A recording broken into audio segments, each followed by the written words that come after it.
Negotiation skills and personal growth. Top 5 stages of navigating win-win deals. Do you cringe at the thought of going into a negotiation? Do you worry that what you desire and what the other person wants to give will not be compatible with one another? Do you worry that you'll have to play hardball with your coworker, which would ruin your otherwise positive working relationship? After all, for one person to prevail, another must fail. Isn't that correct? However, this is not always the case.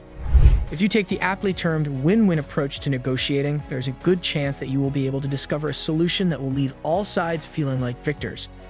In this video, we discuss what it means to engage in principled negotiation within the context of win-win negotiations to foster mutual respect and comprehension while attaining the outcomes that both parties desire.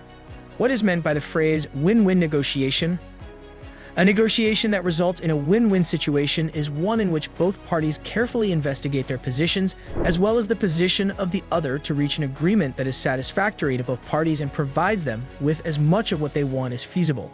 It is considered a win-win situation when both parties are satisfied with what they have obtained as a result of the transaction. In a scenario that is perfect for both parties involved, you will discover that the other person wants what you are willing to trade, and you will also be willing to offer the other person what they want. If this is not the case and one of you is required to make room for the other, it is appropriate to negotiate some type of recompense for making this sacrifice. Nevertheless, participants on both sides ought to be content with the conclusion. Negotiation based on core values within the context of a win-win situation.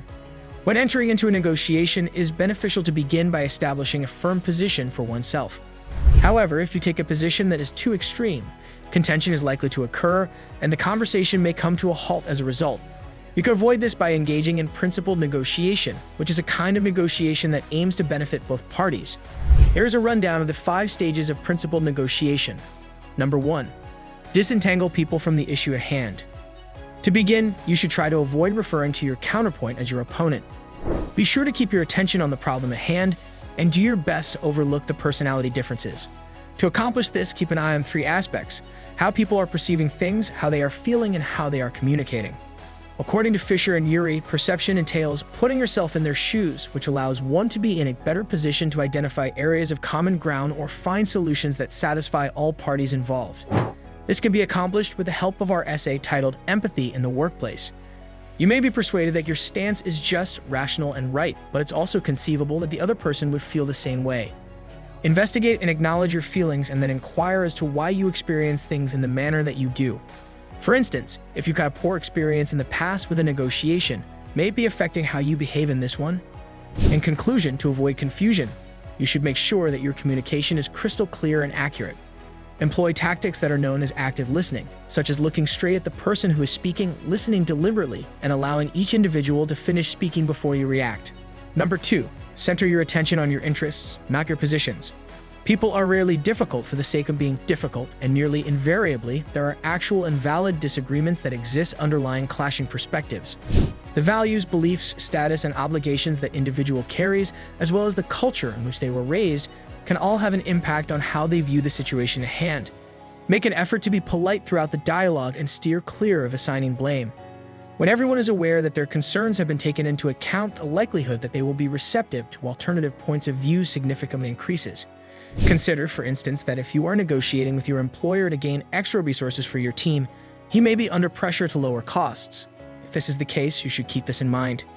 If you look beyond your respective positions on the team, you can discover that you share a common interest, such as maximizing the amount of work that your team produces. Number 3. Create variables that benefit all parties. At this point, it is quite likely that both parties have a greater grasp of the interests that are held by the other, and a solution may be readily apparent. You may be getting close to accepting my point of view. If this is not the case, you should keep an open mind to the possibility that an entirely new position may be available, and you should use the negotiating process to investigate your various possibilities. To continue with our last illustration, suppose that you and your partner have agreed that increasing productivity is of mutual interest, but that your company does not have the financial resources to invest in additional personnel or equipment. You may look at this as an opportunity to evaluate your current methods of labor, the training possibilities available to you, and low-cost strategies to improve productivity. Number 4, rely only on impartial standards. People's diverse underlying needs, interests, attitudes, and goals might cause them to understand facts differently, or cause you to select only those facts that support your perspective. This is not simply setting out the facts, as this can cause people to interpret facts differently.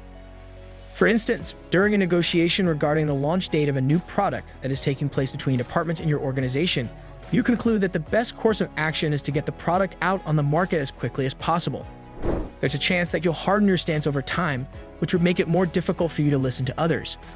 Yes, there is some evidence within the marketing data to support this view, but there are also hints that delaying the launch until later in the year to coincide with a national holiday might also be good for sales in the longer term.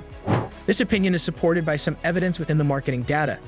Additionally, it would provide additional time for your marketing staff to prepare a campaign.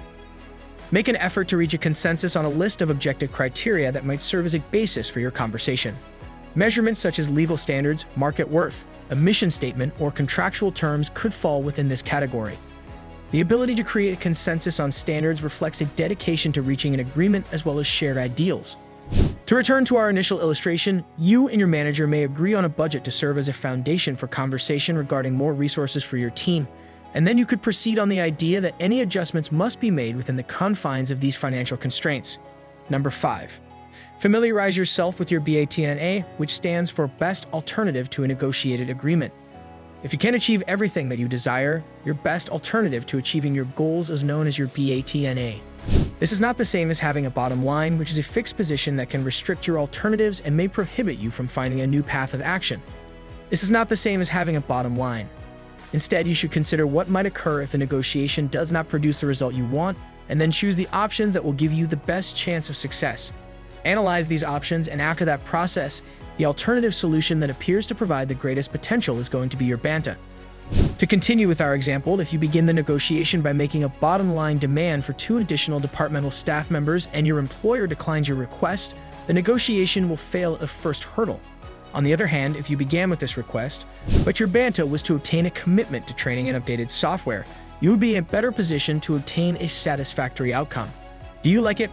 Kindly give your valuable response in our comment section below, and don't forget to subscribe to our YouTube channel for more interesting and informative videos.